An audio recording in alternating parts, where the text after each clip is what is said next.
विश्वामित्र जी के साथ जब राम जी चल रहे हैं तो बड़ी अद्भुत लीला करते हैं। राम जी ने विश्वामित्र जी को इस यात्रा में वह सुख दिया है जो सुख एक पिता को अपने पुत्र की लीला को देख करके होता है। जो सुख दशरथ जी ने अनुभव किया वह सुख रघुनाथ जी ने विश्वामित्र जी को दिया है बाल लीला करते हुए। यद्यपि राम जी सर्वसमर्थ हैं, लेकिन उनकी चंचलता और उनका लड़कपन, बालपन विश्वामित्र जी को भ्रम में डाल देता है। थोड़ी दूर चले तो थोड़ी दूर जब चले तो सरयू के किनारे किनारे आगे जाकर के गंगा में जहां सरयू का मिलन हुआ है वहीं से गंगा पार करना था। जब गंगा पार करने के लिए चले, नाव पर बैठे, तो सरयू और गंगा दोनों नदियों का जल आपस में मिल रहा था और दोनों जल के मिलने पर तुमुल ध्वनि उठ रही थी, घर घर घर घर की ध्वनि हो रही। तो राम जी ने विश्वामित्र जी से पूछा, बारिणो भिद्यमानस्य किमयं तुमलो ध्वनि। राम जी ने कहा, गुरुजी, जैसे बच्चे बोलते हैं, गुरुजी, ये कैसी ध्वनि आ रही है? किमयं तुमलो ध्वनि। जैसे एक बच्चा जिज्ञासु बनकर के हर चीज को जानना चाहता है, उसी तरह रघुनाथ जी बाल लीला करते हुए विश्वामित्र जी से पूछते हैं, गुरुजी ये आवाज कैसी आ रही है, ये क्या है? सर्वज्ञ होकर के यह सर्वज्ञ सर्वविद परास्य शक्तिर विविधैव श्रूयते स्वाभाविकी ज्ञान बल क्रिया च। वे भगवान लीला करते हुए विश्वामित्र जी से पूछते हैं, किमयं तुमलो ध्वनि, ये कैसी ध्वनि आ रही?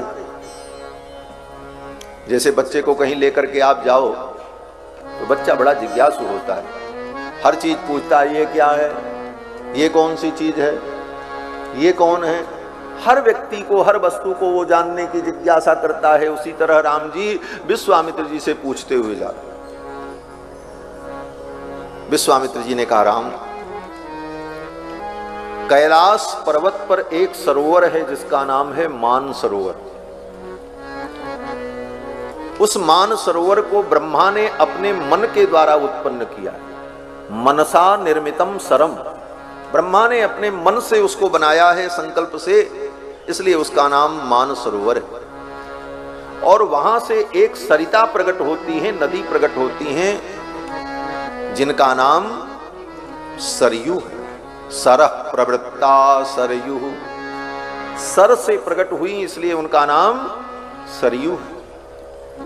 और ये गंगा हिमालय से, गंगोत्री से प्रकट होती हैं। ये गंगा और सरयू दोनों का मिलन हो रहा है, दोनों के जल के मिलने पर यह ध्वनि उत्पन्न हो रही है। राम जी ने पूछा, ये सरयू क्या है? सोचो, जो राम जी रोज अयोध्या में सरयू स्नान करते हैं, अयोध्या में ही जन्म लिया, रोज पिताजी के साथ जाकर सरयू स्नान करते, वो राम जी विश्वामित्र जी से पूछते हैं, ये सरयू क्या है? क्या है मतलब? बोले, मतलब यही है कि एक बालक जैसे लीला करता है वैसी ही लीला राम जी करते। कहते हैं, ये सरयू क्या है? जबकि सरयू जी ने चारों कुमारों को अपने स्वरूप का दिव्य दर्शन कराया था। कथा है, एक दिन श्री दशरथ जी महाराज संध्या वंदन कर रहे थे, सरयू जी में स्नान करके संध्या कर रहे थे। राम लक्ष्मण भरत शत्रुघ्न चारों भाइयों की नींद खुली सवेरे सवेरे, तो जगते ही चारों भाइयों ने पूछा, पिताजी कहाँ हैं, पिताजी कहाँ हैं? पिताजी तो सरयू स्नान करने गए थे। दास दासियों ने कहा, महाराज तो सरयू स्नान करने गए हैं। इतना सुनते ही चारों कुमार महल से निकले और नंगे पांव भागते हुए सरयू के तट पर पहुंच गए, जहां पर दशरथ जी महाराज नित्य स्नान करते थे। चारों भाई पहुंचे और देखा दशरथ जी महाराज जल में खड़े होकर नेत्रों को बंद करके गायत्री का जप कर रहे थे। उपद्रव न करो भाई, खटपट न करिए। संध्या वंदन करके गायत्री का जप कर रहे थे, आंखें बंद थी दशरथ जी महाराज। दूर से बच्चों ने देखा, चारों भाइयों ने पिताजी पिताजी पिताजी पिताजी कहते अंगत कर दिया।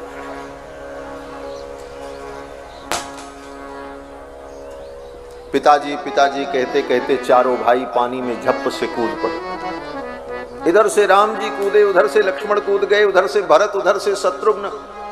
दशरथ जी संध्या वंदन कर रहे थे, जब झम की आवाज हुई, पानी में हलचल हुई, दशरथ जी ने देखा इधर राम, देखा उधर भरत, इधर शत्रुघ्न, इधर लक्ष्मण। अब तो दशरथ जी घबरा गए, ये चारों बालक यहाँ कैसे आ गए? कहीं ये डूब न जाए पानी में, मैं इसको संभालूं कि इसको संभालूं, चार चार। अब तो दशरथ जी को बड़ी व्याकुलता हुई, ये बालक है, इन्हें बोध नहीं है, कहीं ये जल में डूब गए तो क्या होगा? दशरथ जी अत्यंत दुखी हुए और एक साथ उन चारों बच्चों को संभाल पाना संभव नहीं था। तब दशरथ जी महाराज ने आंख बंद की और हाथ जोड़ करके सरयू महारानी से प्रार्थना की, हे सरयू महारानी, हे पुण्य सलिले, मेरे इन बालकों पर अनुग्रह करो, इनकी रक्षा करो।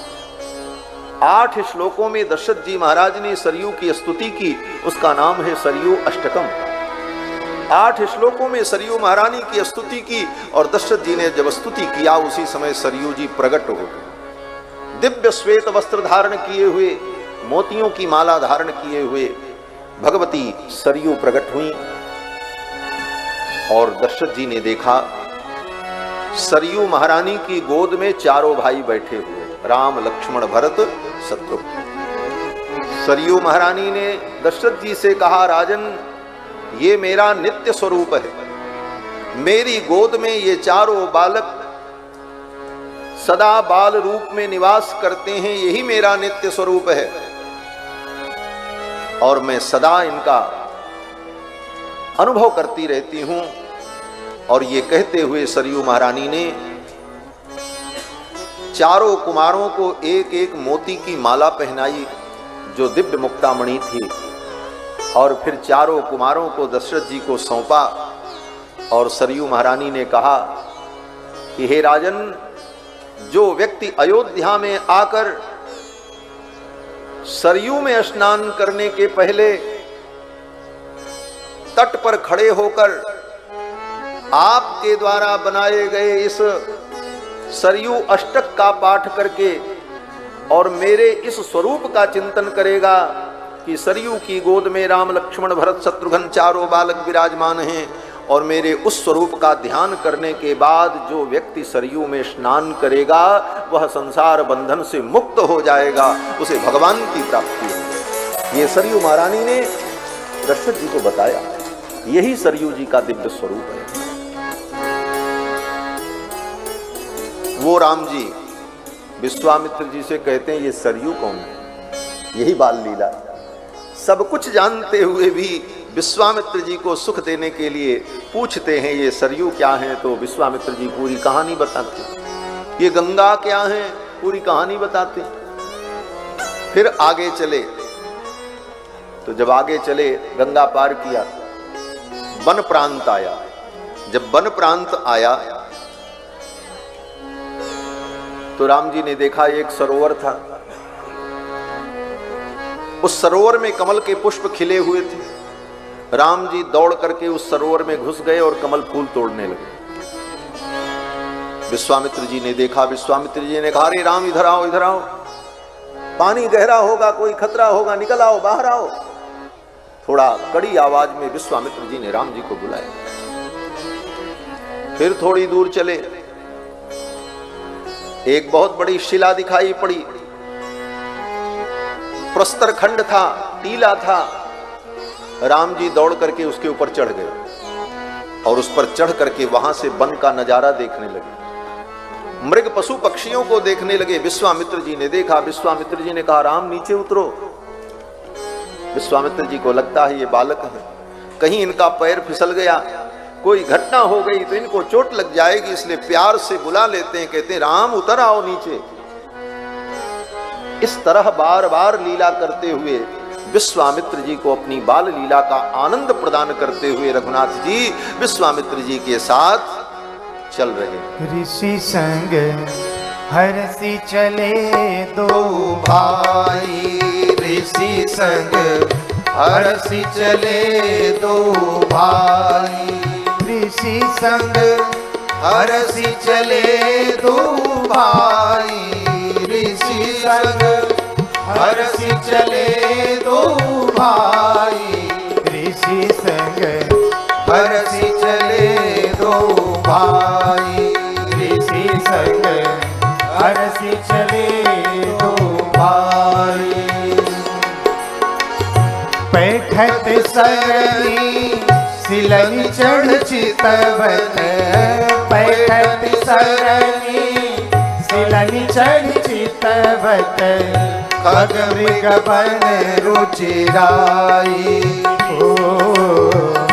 खग मृग बन रुचिराई, ऋषि संग हरसी चले दो भाई, ऋषि संग सादर सभय सप्रेम पुलक मुनि, सादर सभय सप्रेम पुलक मुनि, पुनि पुनि लेत बुलाई, ऋषि संग पुनि चले दो भाई, ऋषि संग हरसी चले दो भाई, ऋषि संग हरसी चले दो भाई, ऋषि संग हरसी चले दो भाई, ऋषि संग हरसी चले दो भाई, ऋषि संग हरसी चले दो, हरसी चले दो, हरसी चले दो भाई। ऋषि संग हरसी चले दो भाई, पैठत सरनी सिलनी चढ़ चितवनी, खग मृग बन रुचिराई, सादर सभय सप्रेम पुलक मुनि, पुनि पुनि लेत बुलाई। विश्वामित्र जी बुलाते, इधर आ जाओ, उधर मत जाओ, ऐसा मत करो। ऐसा करते हुए, लीला करते हुए रघुनाथ जी विश्वामित्र जी के साथ जा रहे।